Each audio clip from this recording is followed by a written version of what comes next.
Libra, you got the Eagle card today. Now, when the Eagle soars into your life, it's never quiet or subtle. The Eagle is assigned to reconnect with your spiritual path. She's showing you the way to your highest personal truth. The guidance she brings is one of heart and your higher self.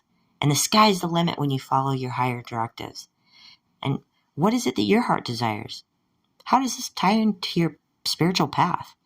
Now, as long as you are open, listen and allow, the Eagle will always show you the way.